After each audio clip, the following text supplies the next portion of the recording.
Sa ngalan ng Ama, ng Anak at ng Espiritu Santo. Amen.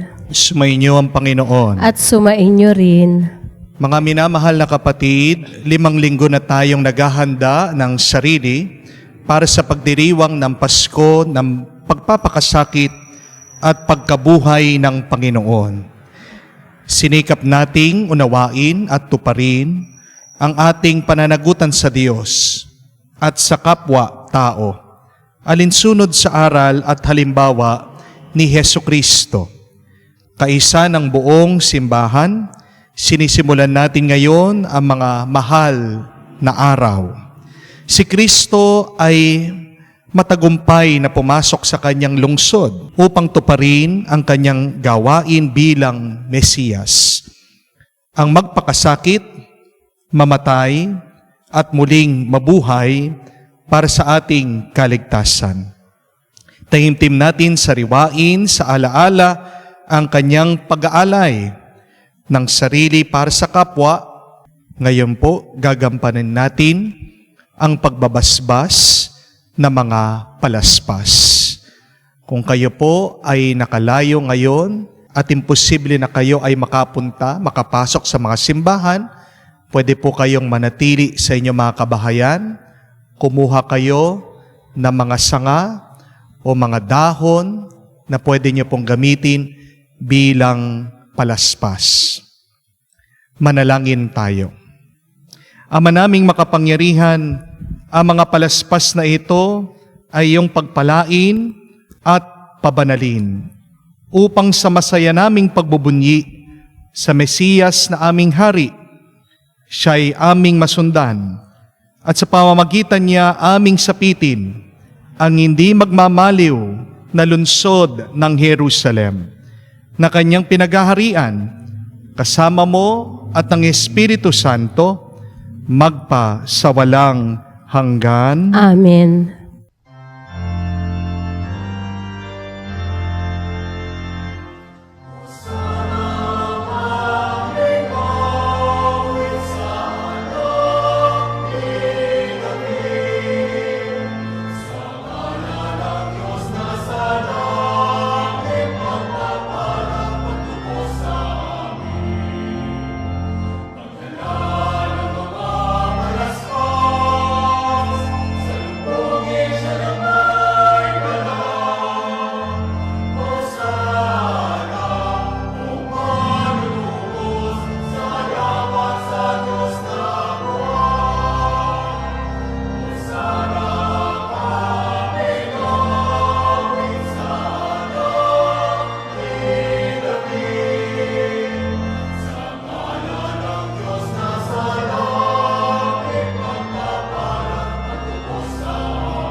Manalangin tayo.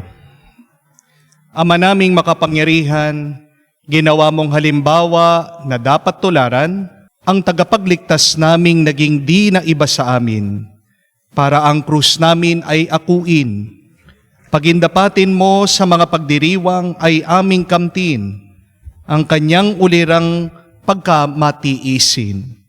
At ang mga pakikisalo sa buhay niyang maningning, sa pamamagitan niya kasama ng Espiritu Santo, magpa sa walang hanggan. Amen.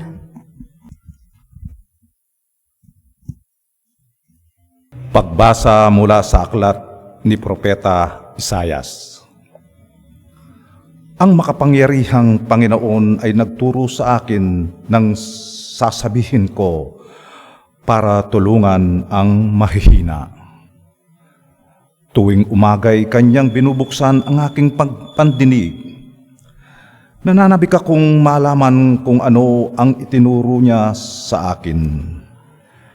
Binigyan niya ako ng pangunawa. Hindi ako naghimagsik ni tumalikod sa kanya. Hindi ako tumutol nang bugbugin nila ako. Hindi ako kumibo nang ako'y kanilang insultuhin. Pinabayaan ko silang bunutin ang buhok ko't balbas, gayon din nang lurhan nila ako sa mukha.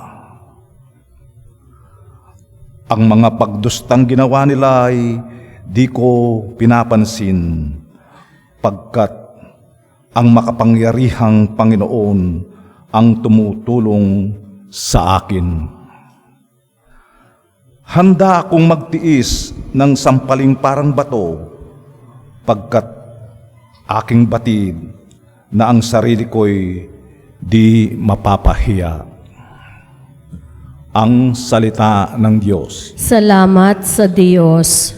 Diyos ko, bakit naman ako'y iyong pinabayaan? Diyos ko, bakit naman ako'y iyong pinabayaan? Bawat taong makakita'y umiiling nanunukso, palibak na nagtatawat sinasabi ang ganito. Nagtiwala siya sa Diyos, ngunit hindi siya pansin. Kung talagang minamahal, bakit hindi intindihin? Diyos ko, bakit naman ako'y iyong pinabayaan?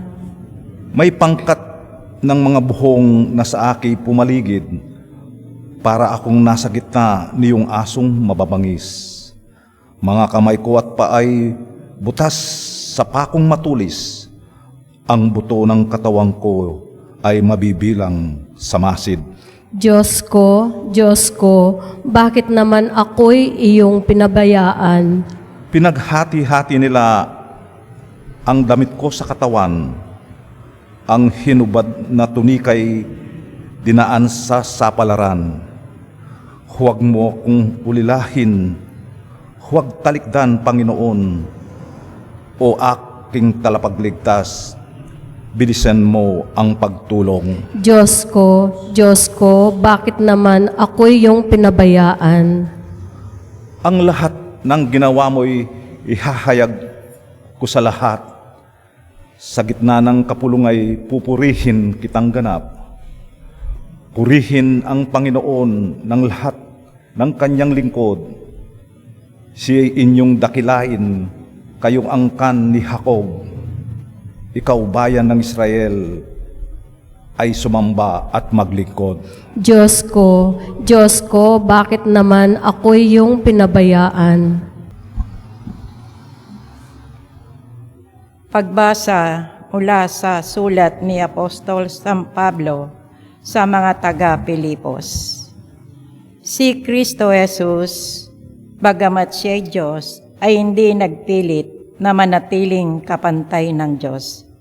Bagkus, inubad niya ang lahat ng katangian ng pagka-Diyos.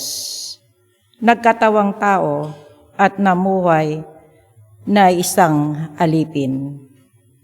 Nang maging tao, siya'y nagpakababa at naging masunurin hanggang kamatayan. Oo, hanggang kamatayan sa krus. Kaya naman, siya'y tinampok ng Diyos at binigyan ng pangalang higit sa lahat ng pangalan. Anupat ang lahat ng nilalang na nasa langit, nasa lupa, at nasa ilalim ng lupa ay maninikluhod at sasamba sa Kanya. At ipapahayag ng lahat na si Jesucristo ang Panginoon sa ikararangal ng Diyos Ama. Ang salita ng Diyos. Salamat sa Diyos.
Sumainyo ang Panginoon. At sumainyo rin. Ang pagpapakasakit ng ating Panginoong Hesukristo ayon kay San Marcos. Papuri sa iyo, Panginoon.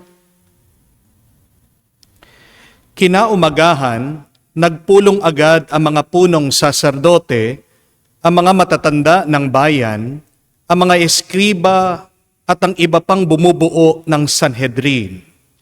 Pinagapos nila si Jesus at dinala kay Pilato. Ikaw ba ang hari ng mga Hudyo? Tanong sa kanya ni Pilato. Kayo na ang nagsabi. Tugon naman ni Jesus. Nagharap ng maraming sumbong ang mga punong saserdote laban kay Jesus. Kaya't siya'y muling tinanong ni Pilato, wala ka bang isasagot? Narinig mo ang dami ng kanilang sumbong laban sa iyo, ngunit hindi na tumugon pa si Jesus. Kaya't nagtaka si Pilato. Tuwing pista ng Paskwa ay nagpapalaya si Pilato ng isang bilanggo. Sino man ang hilingin sa kanya ng taong bayan, nakabilanggo noon ang isang lalaking nagngangalang Barabas, kasama ng ibang naghimagsik at nakapatay ng nagdaang himagsikan. Lumapit ang mga tao at hiniling kay Pilato na isagawa na ang kanyang kinaugaliang pagpapalaya ng isang bilanggo. Ibig ba ninyong palayain ko ang hari ng mga Hudyo? Tanong niya sa kanila.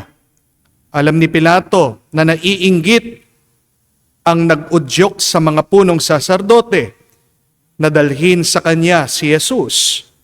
Ngunit ang mga tao'y sinulsulan ng mga punong saserdote na si Barabas ang hilinging palayain.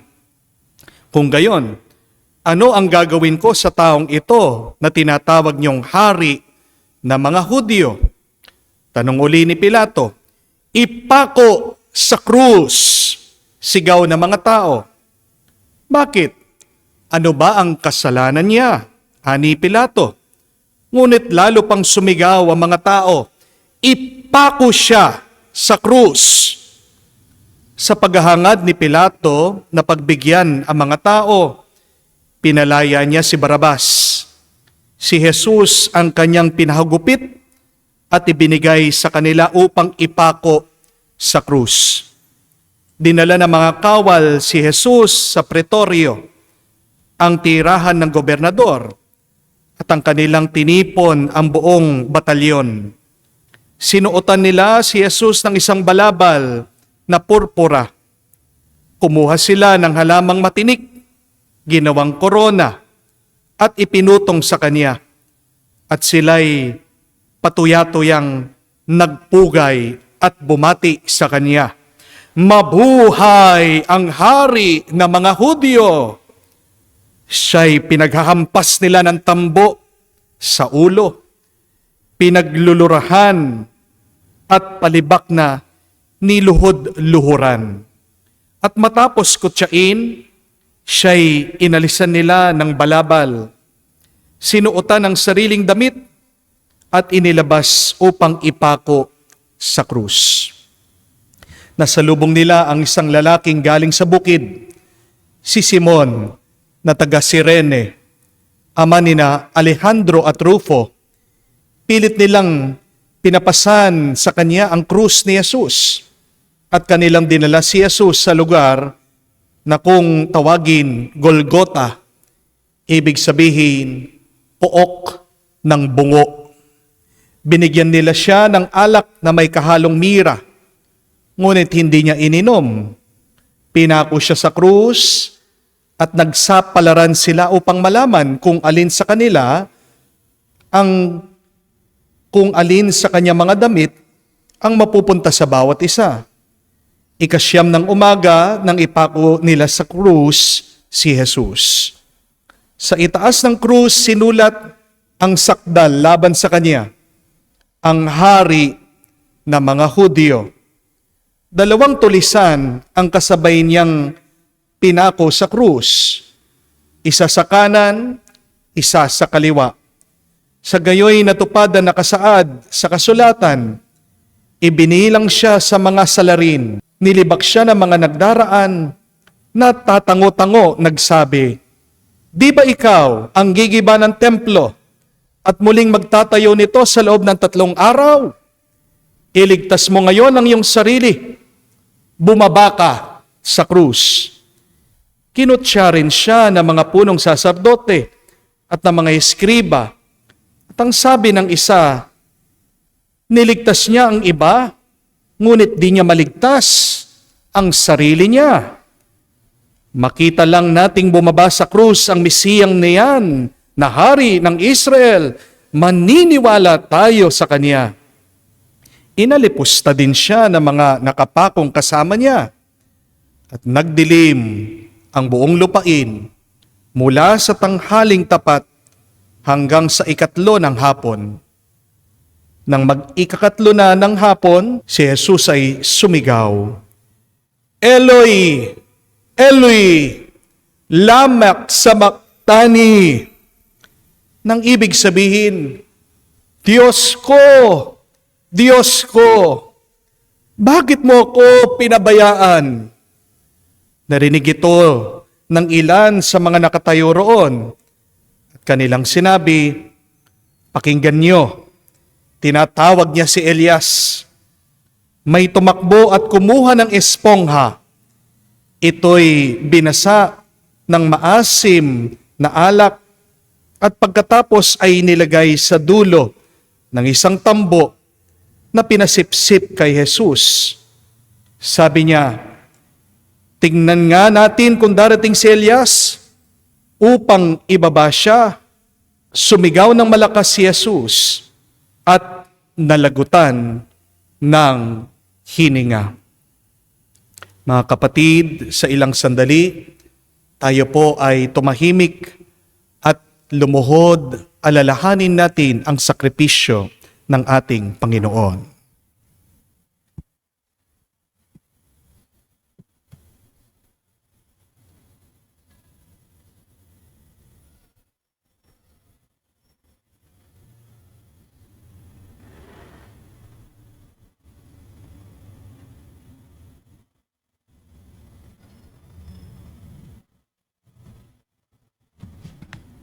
Tumayo po tayo. Biglang nawasak sa gitna ang tabing ng templo. Mula sa itaas hanggang sa ibaba, nakatayo sa harap ng krus ang isang kapitan ng kawal at kanyang nakita kung paano namatay si Jesus. Kaya't sinabi niya, tunay ngang anak ng Diyos ang taong ito. Mga kapatid, ang mabuting balita ng Panginoon. Pinupuri ka namin, Panginoong Hesukristo. Magandang araw po muli sa inyong lahat. Inuumpisan po natin sa linggong ito ang tinatawag nating mahal na araw. Napakaganda po ng tawag nating mga Pilipino sa Holy Week. Hindi lang po mga banal na araw ito, kung hindi mahal na araw.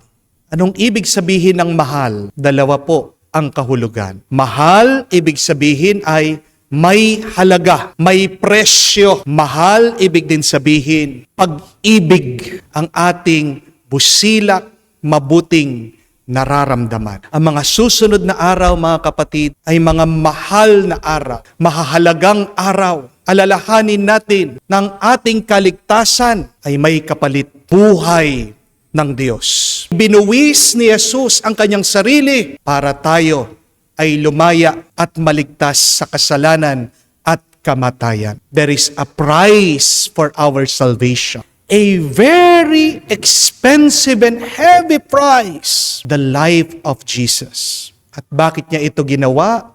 Dahil mahal na mahal niya tayo.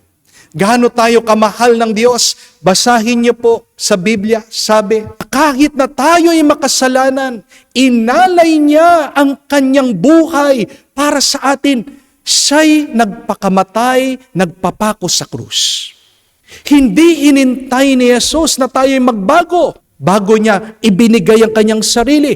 Kahit na hindi pa tayo nagbago, inalay na niya, inubos na niya lahat-lahat para sa atin. Kung gaano tayo kamahal ng Diyos. Hari nawa, ganyan din natin siya mahalin. Buong isip, buong puso, buong lakas, kaluluwa natin. Huwag sana nating sayangin ang mga mahahalagang at mahal na araw na ito. At pagdasal natin na kung tayo man ay magsisimba araw-araw, kung tayo man ay mananalangin, sana makatulong ito kahit nakakaunti para sa ating pagbabago, para sa ating pagbabalik loob sa Diyos, para makamukha natin ang ating Panginoong Hesukristo. Amen? Ang tanong ko lang po sa inyo, sino po sa inyo dito ang walang problema?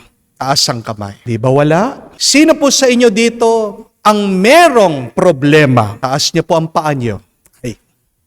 As po ang kamay, wag po kayong mahiya. Lahat po tayo. Di po ba? Sino ang taong walang problema? 5 klase lang daw po ng tao. Tandaan niyo po ito. Una, ang patay. Pag pumanaw ka na, di ba? Wala ka nang maiisip, wala ka nang mararamdaman. Kaya nga, nakasaad din sa Biblia, sa ating pagpanaw, wala na rin mga luha. Ang patay, walang problema. Pangalawa, ang mga in denial, yung mga tao na hindi nila maamin na sila po ay may problema. May problema ang taong yan. Ayaw lang niyang aminin. Ayaw lang niyang pansinin. Pangatlo, ang sinungaling. Ang nagsisinungaling, may problema yan. Ayaw lang niyang sabihin. Tinatago niya.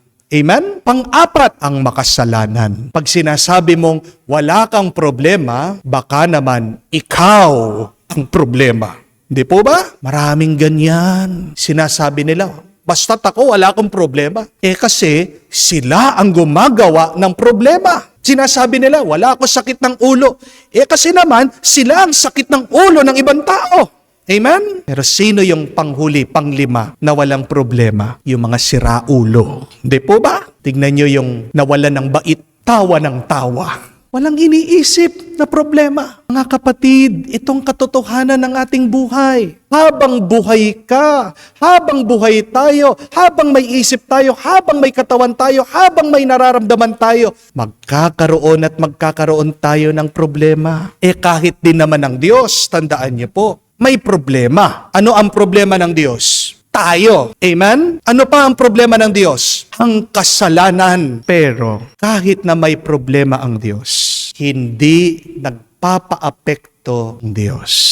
Kahit na may problema ang Diyos, hindi niya hinahayaan ito na maging pabigat at hadlang sa kanyang pagmamahal, sa kanyang pagpapatuloy na pagpapakita ng kanyang kabutihan at kabaitan. Yan yung ating narinig sa pasyon ng ating mahal na Panginoong Hesukristo. Kahit din siya dumaan sa hirap at pagsubok. Napakarami niyang naranasang napakasakit, napakahapdi. Kaya nga po mga kapatid, tandaan nyo din, kung kayo man ay dumadaan sa inyong mga iba't iba at sarasariling problema, hindi ka nag-iisa. Sabihin mo yon sa iyong sarili, hindi ako nag-iisa. Kaisa ko si Kristo, kasama ko si Kristo ang aking gabay. 3 paalaala lang para lumakas po ang inyong loob sa gitna ng iyong mga problema. I want you to remember these 3 things. If your problems have become so heavy, difficult, and very impossible. Number 1, that in every pain, there is a purpose. That in every pain, there is also a praise. Number 2, that in every hurt, there is also a help. Number 3, that in every breaking, there is also a breakthrough. Uulitin ko po. Kung ikaw man ay hirap na gusto mo nang sumuko sa iyong problema, tandaan mo ang 3 ito. Sa bawat pagsubok, merong pagpupuri. Sa bawat sakit, merong saklolo. Sa bawat pagkatalo, may pagwawagi. Yan po ang pinapahayag sa atin ng mabuting balita ng ating Panginoon. Hindi po tayo papabayaan na magdusa palagi ng Diyos. Sa gitna ng iyong pagdurusa, bibigyan ka din ng ginhawa. Amen? See, in Jesus' pain, there was praise. Kahit na sumisigaw ang mga tao, pako siya sa krus, ipako siya sa krus. Nung pumasok ang ating Panginoon, narinig din niya sa mga tao, Hosanna! Hosanna! Nagpupuri din ang mga tao. Kahit na kinukutsa siya, nilalait ang ating Panginoon. Lumuhod pa rin ang mga Romano sa kanya. Pinupuri pa rin siya na hari ng mga Hudyo. Kahit na pinapahiya siya habang siya'y nakapako sa krus. Anong sinulat nila? Isang pagpapahayag, isang papuri. Ang hari ng mga Hudyo. Oo, may pagsubok pero meron pa ring papuri. Tandaan nyo din po na kahit na merong sakit na naranasan si Jesus, merong saklolo. Even if there was a hurt, there were people who were willing to help. Nung papunta siya sa Kalbaryo, narinig natin, merong isang tao na nagpusan ng kanyang krus. Si Simon of Cyrene, hindi po mag-isa na nagbuhat ng krus si Jesus. Nung siya'y nakapako sa krus, malapit na siyang mamatay, malapit nang mabunutan ng hininga ang ating Panginoon. Kumuha sila ng espongha, pinapainom siya. Huwag kang mag-alala. Sa iyong paghihirap, sa iyong sakit, merong taong sasaklolo sa iyo. At ganyan din po, di ba? Kahit na merong pagkatalo sa kanya, kahit na parang natalo na siya, meron pa rin pagwawagi. Even if there was a breaking, there was a breakthrough. Kahit na para meron siyang pagkatalo, bandang huli, may pagkapanalo. Pinako man siya sa krus. Pero pagkatapos ng ebanghelyo, anong narinig natin? May naniwala. May napagbago siya. May nagpahayag. Anong sabi? Tunay nga, ang taong ito ay anak ng Diyos. My dear friends, I want you to remember this. That no matter how hard, difficult, and heavy your situation is, God will not allow you to suffer forever. God will give you His support. And that little support will give you hope, and your hope will give you strength to overcome whatever difficult problem that you have. Hindi ko po alam kung alam niyo yung eksperimento ginawa ng mga doktor, ng mga sayantipiko. Kumuha po sila ng mga daga, tinignan nila, gusto nilang alamin, gaano po katagal pwedeng lumangoy yung daga sa tubig. Kumuha po sila ng alagang daga, kumuha din po sila ng wild na daga, nilagay po sa batya, sa timba na may tubig. Pagkatapos lang po ng 2 minuto, ito pong 2 dagang ito namatay, nalunod. Kahit na po yung isa nabubuhay po sa kalikasan, wild, hindi po natiis, bumigay, sumuko, nalunod. Pero may binago po sila sa susunod nilang eksperimento. Noong binabad na po yung 2 daga, yung alagang daga, yung daga na natagpuan po nila sa kalikasan, wild rat, pagkatapos po ng 1 minuto, kinukuha, inaalis sa tubig para bang tinutulungan. Alam niyo po ba kung gaano katagal nakalangoy, sumunod yung mga dagang yon? Hindi na po 2 minutes. Hindi man po 5 minutes. Hindi man po 10 minutes. Namangha po ang mga sayantipiko dahil buong araw po nanatili dun sa tubig yung mga daga, lumalangoy. Hindi po sila sumukok, hindi po sila nalunod, hindi sila namatay. Ano po ang conclusion? Anong natuklasan nila? Yan po ang kapangyarihan na binibigay ng maliit na tulong. Pag tinulungan mo yung tao kahit nakakaunti, napakalaking bagay niyan na magpapalakas sa kanya, magbibigay sa kanya ng pag-asa. Kaya huwag niyo pong sasabihin na kayo'y kinalimutan ng Diyos. Kahit na narinig natin ng ating Panginoon, habang nakapako siya sa krus, sinasabi niya, my God, why have you forsaken me? Yung mga katagang yon ng ating Panginoong Jesucristo, hindi po mga salita ng pagsuko. Yung sinabi ni Jesus na, Panginoon, bakit mo ako kinalimutan? Galing po sa awit, Jesus was praying while He was crucified on the cross. Mga kapatid, buksan niyo po ang inyong mga isip, ang inyong mga puso.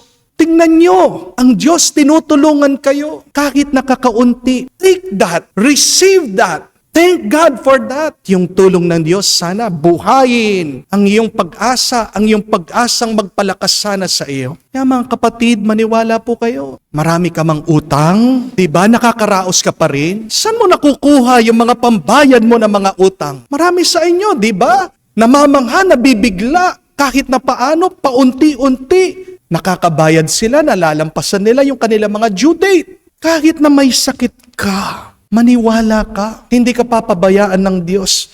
Papadala siya ng mabait na doktor, mga matutulungin na tao. Hindi mo alam kung saan manggagaling ang iyong pambayad sa hospital, pambili ng iyong gamot, pero gagawa ng paraan ng Diyos. Amen? Hindi mo man alam kung paano mapapagbago ng Diyos ang iyong asawa. Ang tagal na niya dyan sa kanyang kataksilan, pagiging hindi tapat sa iyo, pagloloko sa iyo. Pero maniwala ka, may ginagawa ang Diyos. Hindi ka naman niya papabayaan na malungkot, ma-depress. Di ba nandyan pa rin ang iyong mga anak? Di ba nandyan pa rin ang iyong mga maaasahan na mga kaibigan na sinusuportahan ka, minamahal ka? Kamakailan lang po, nagbigay po ako ng recollection. Katapos ko pong mag-talk, nagkaroon po ng sharing. Meron pong isang ginang, isang babae, tumayo. Kinuhang mic, nag-share. Sabi niya, tumayo po ako kasi binubulungan ako ng aking asawa. Tinanong ko naman siya, nasaan yung asawa mo? Father, yun nga po ang problema. Patay na po siya. Pero naramdaman ko po sa puso ko, kailangan kong tumayo, kailangan kong magsalita. Pinapag-share po ako ng aking yumaong asawa. Sabi po nitong babae, 1 year ago, exactly at that time, nung nagbigay po ako ng recollection, kamamatay pa lang po ng kanyang asawa. Na-aksidente po yung kanyang asawa. Simple basketball game. Nadulas po, nabagok ang ulo, pinagdarasal po niya na mabuhay, na ICU, pinubuhay na lang po ng mga instrumento, ng mga aparato, pero binawian din ng buhay. At napakahirap daw po ng kanyang pinagdaanan kasi mag-isa na lang siya na magpapalaki ng kanilang mga anak. Pero kahit na napakahirap na binigay na pagsubok ng Diyos sa kanya, sabi po nitong babae, hindi siya pinabayaan ng Diyos. Una, dahil parang alam daw po ng kanyang mister na hindi siya magtatagal, inayos po ng lalaki lahat ng finances nila. Kahit na nawala siya, meron po silang pera na ginagamit para pang matrikula ng mga bata. Kahit po nalulungkot itong babae, kung minsan gusto na rin po niya sumuko, doon daw po lumilitaw yung aking mga homily, yung aking mga video, yun daw po yung kanyang kinakapitan, yun daw po yung paulit-ulit niyang pinakikinggan. Hindi po niya alam, bigla na lang lumalabas sa internet. Napakalaking bagay daw po nung nakakarinig siya, nag-i-inspire sa kanya. Kaya hanggang ngayon daw po, lumalaban pa rin siya. Mga kapatid, pag malapit ka ng sumuko, sana magdasal ka sa mukha ng ating Panginoon. Bago ka man sumuko, tandaan mo, yung 3 paalaala, that in your hurt there is a help, that in your pain there is a praise, that in every breaking there is also a breakthrough. Talo ka man, ay pagkapanalo pa rin yan. Narinig nyo ba? Sa pagkatapos ng Ebanghelyo, napakaganda. Nung binawian na ng buhay ang ating Panginoon, may nangyari sa templo. Yung tabing, yung kortina, bigla daw po nahati, bumagsak. Ano po yung kahulugan nun? Sa templo po, ang tabing na yon ang naghahati dun sa pinakabanal na lugar at hinihiwalay ito sa mga tao. Kaya nga nung pagkamatay ng ating Panginoon, ang Diyos, winasak ito, ibig sabihin, binuksan niya ang kanyang kabanalan at pagpapala para ang lahat ay mabasbasan. See, through His breaking on the cross, He broke the curtain of the temple, opening His blessing and grace to all of us. Napakaganda po. Kaya nga, magtiis po kayo mga kapatid. Tandaan niyo po, patience may be bitter at first, and yet its fruit in the end is so sweet. Magtiis, kahit na mapait, kahit na masakit, dahil bandang huli, ang bunga nito ay napakatamis. Magdasal po tayo mga kapatid. Bigyan tayo ng lakas, ng tiyaga, pasensya at pagtitiis ng Diyos. Gitna ng ating mga problema, huwag natin pagdasal na mawala ang mga problemang ito. Dahil kung wala ang problemang yan, wala din pagpapala na darating galing sa Diyos. Kaya sabihin natin sa Kanya, Panginoon, padala mo ang iyong banal na Espiritu. Palakasin kami kamukha ni Kristo. Makita sana namin ang pagpupuri galing sa iyo, ang tulong galing sa iyo, at maaninag sana namin ang tagumpay na makakamtan namin kung malalampasan namin ang lahat ng mga pagsubok at problema sa tulong ng iyong pagmamahal at grasya. Amen. Sumasampalataya ako Sa Diyos amang makapangyarihan sa lahat na may gawa ng langit at lupa. Sumasampalataya ako kay Hesu Kristo, iisang anak ng Diyos, Panginoon nating lahat. Nagkatawang tao siya, lalang ng Espiritu Santo, ipinanganak ni Santa Mariang Birhen, pinagpakasakit ni Poncio Pilato, ipinako sa krus, namatay, inilibing, nanaog sa kinaroroonan ng mga yumao, nang may ikatlong araw, nabuhay na mag-uli, umakyat sa langit, naluluklok sa kanan ng Diyos amang makapangyarihan sa lahat. Doon magmumulang paririto at huhukom sa nangabubuhay at nangamatay na tao. Sumasampalataya naman ako sa Diyos Espiritu Santo, sa banal na simbahang katolika, sa kasamahan ng mga banal, sa kapatawaran ng mga kasalanan, sa pagkabuhay na muli ng nangamatay na tao, at sa buhay na walang hanggan. Amen. Mga kapatid, buong pagtitiwala sa pagmamahal ng Panginoon na nakakaunawa sa ating mga kahirapan at pangangailangan. Idulog natin ang ating mga kahilingan at sabihin, Panginoon, dinggin mo kami. Panginoon, dinggin mo kami. Katulad ng mga tumanggap sa Kanya sa Jerusalem, maging bukas nawa lagi ang mga puso ng lahat ng nananampalataya kay Jesus. Manalangin tayo. Panginoon, dinggin mo kami. Naway ang Santo Papa Francisco, Arsobispo Florentino Lavarias, ating mga obispo, Reverendo Padre Joel Jomarsus Pigatos at ating mga pari ay magpatuloy sa paggabay sa atin na maging tapat kay Jesus sa pamamagitan ng kabanalan ng kanilang buhay. Manalangin tayo. Panginoon, dinggin mo kami. Naway ang paghatol ng lahat ng mga hukom sa ating bayan ay maging mabilis, walang pagkiling o katiwalian. Manalangin tayo. Panginoon, dinggin mo kami. Sa katahimikan po ng ating puso, buksan din natin sa Diyos ang ating mga pangangailangan. Panginoong Diyos, alalayan mo kaming mabuhay alinsunod sa turo ni Jesus sa pagkikibahagi namin sa kanyang paghihirap. Makibahagi rin nawa kami sa kanyang kalwalhatian, ngayon at magpasawalang hanggan. Amen.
Manalangin kayo mga kapatid para ang ating mga paghahain ay kalugdan ng Diyos amang makapangyarihan. Tanggapin nawa ng Panginoon itong paghahain sa iyong mga kamay sa kapurihan niya at karangalan sa ating kapakinabangan at sa buong sambayanan niyang banal.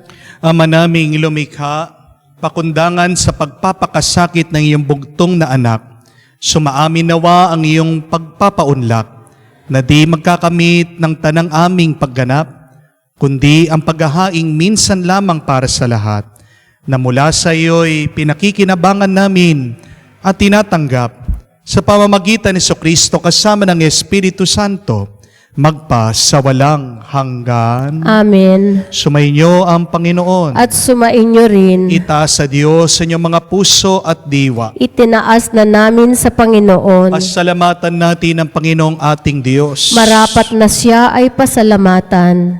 Ama naming makapangyarihan, tunay nga marapat na ikaw ang aming pasalamatan sa pamamagitan ni Jesucristo na aming Panginoon. Wala siyang kasalanan, ngunit inaring salarin. Sa pagmamalasakit niya ay kami palayain. Sa kamatayan, kinasusuungan namin, kaya't namatay siya upang kami buhayin. Kaya kaisa na mga anghel na nagsisiawit ng papuri sa iyo, nang walang humpay sa kalangitan kami nagbubunyi sa iyong kadakilaan.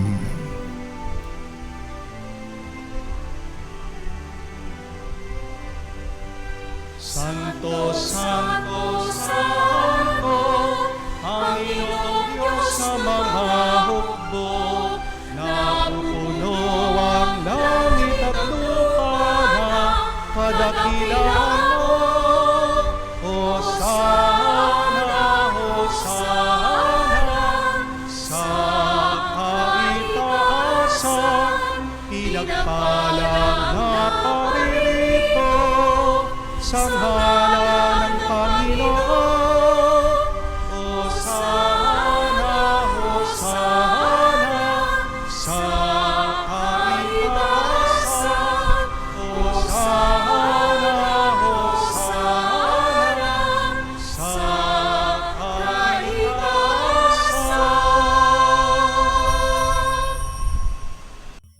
Ama naming banal, ikaw ang bukal ng tanang kabanalan.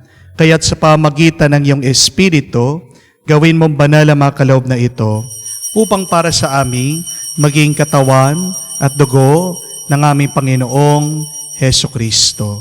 Bago niya pinagtiis ang kusang loob na maging handog, hinawakan niya ang tinapay, pinasalamatan kanya, pinaghati-hati niya iyon, inabot sa kanya malagad at sinabi, "Tanggapin ninyong lahat ito at kanin. Ito ang aking katawan na ihahandog para sa inyo."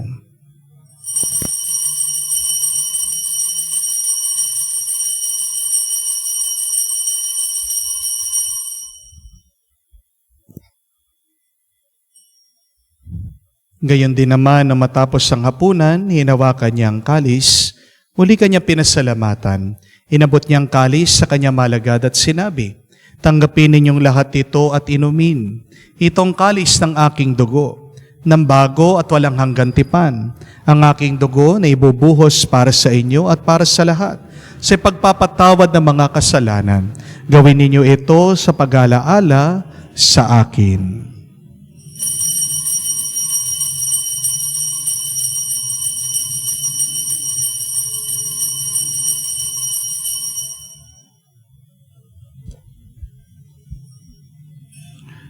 Ipagbunyiin natin ang misteryo ng pananampalataya. Aming ipinahayag na namatay ang iyong anak, nabuhay bilang Mesiyas at magbabalik sa wakas para mahayag sa lahat. Ama, ginagawa namin ngayon ang pag-alaala sa pagkamatay muling pagkabuhay ng iyong anak. Kaya tinialay namin sa iyo ang tinapay nagbibigay buhay at ang kalis sa nagkakaloob ng kaligtasan. Kami nagpapasalamat dahil kami yung minarapat na tumayo sa harap mo para maglingkod sa iyo. sinasamo namin kami magsalo-salo sa katawan at dugo ni Kristo ay mabuklod sa pagkakaisa sa pamamagitan ng Espiritu Santo. Amalingapin mong iyong simbahan, laganap sa buong daigdig. Puspusin mo kami sa pag-ibig. Kaysa ni Francesco, aming Papa, Florentino, aming Arsobispo, at ng Tanang Kaparian. Alalahanin mo rin ang aming mga kapatid na nahimlay may pag-asang muling mabubuhay. Gayon din lahat ng mga pumanaw. Kawan mo't sila't patuloyin sa iyong kaliwanagan. Kawan mo't pagindapatin kaming lahat, makasalo sa iyong buhay na walang wakas. Kaysa na mahal na Birhen Maria, Ina ng Diyos, kaysa na mga apostol, lahat ng mga banal na namuhay dito sa daigdig, nakalugod-lugod sa iyo, may pagdiwang nawa namin ang pagpupuri sa kararangal mo sa pamamagitan ng iyong anak aming Panginoong Heso Kristo. Sa pamamagitan ni Kristo, kasama niya at sa Kanya, ang lahat ng parangal at papuri ay sa iyo, Diyos Ama, makapangyarihan, kasama ng Espiritu Santo, magpasawalang hanggan. Amen, Amen, Amen. Sa tagubilin na nakakagaling na utos at turo ni Jesus sa Panginoon natin at Diyos, ipahayag nating lakas loob.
Hinihiling namin kami adya sa lahat na masama, pagkalooban ng kapayapaan araw-araw, iligtas sa kasalanan, ilayo sa lahat ng kapamakan, samantalang aming pinanabikan ang dakilang araw ng pagpapahayag ng tagapagligtas naming si Heso Kristo. Sapagkat iyo ang kaharian, ang kapangyarihan, at ang kapurihan magpakailanman. Amen. Panginoong Yesu Kristo, sinabi mo sa iyong mga apostol, kapayapaan ang iniiwan ko sa inyo, aking kapayapaan binibigay ko sa inyo, tunghayan mo ang aming pananampalataya, huwag ang aming pagkakasala. Pagkalooban mo kami ng kapayapaan at pagkakaisa, ayon sa iyong kalooban. Kasama ng Espiritu Santo, magpasawalang hanggan. Amen. Kapayapaan ng Panginoon ay laging sumainyo. At sumainyo rin. Magbigayan po tayo ng kapayapaan sa bawat isa. Peace be with you po. Kapayapaan po sa inyong lahat.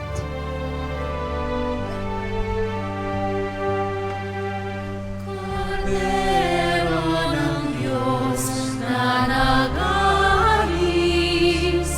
ng mga kasalanan ng sanlibutan, maawa ka sa amin.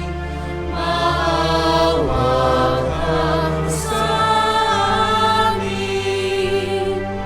Cordero ng Diyos na nag-aalis ng mga kasalanan ng sanlibutan, maawa ka sa amin. Maawa ka sa amin. Cordero ng Diyos na nag-aalis ng mga kasalanan ng sanlibutan, ipagkaloob mo sa amin ang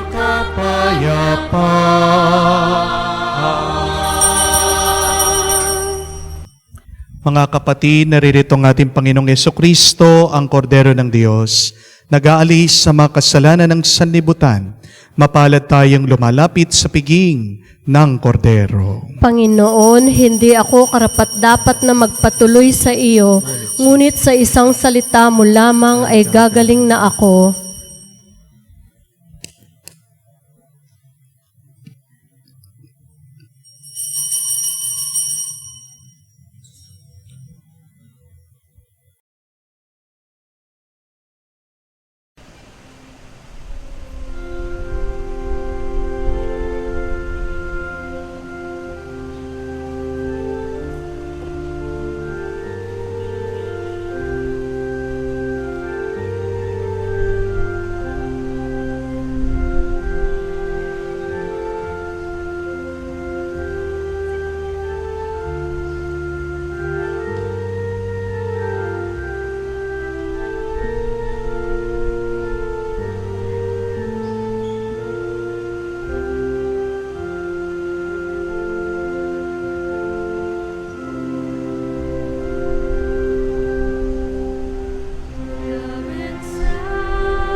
Lumuhod po tayo para sa panalangin para sa mga may sakit.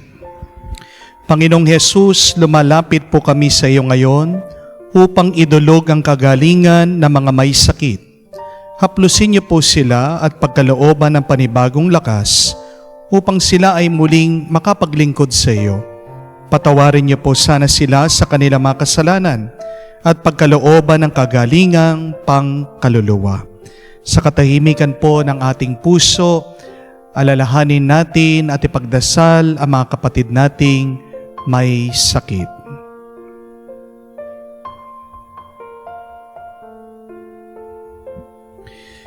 Hinihiling namin ito sa ngalan ni Kristo, aming Panginoon. Amen. Panalangin para sa mga OFW. Ama, pinapanalangin namin sa iyo ang natatanging kahilingan ng lahat ng mga nagtatrabaho sa ibang bansa.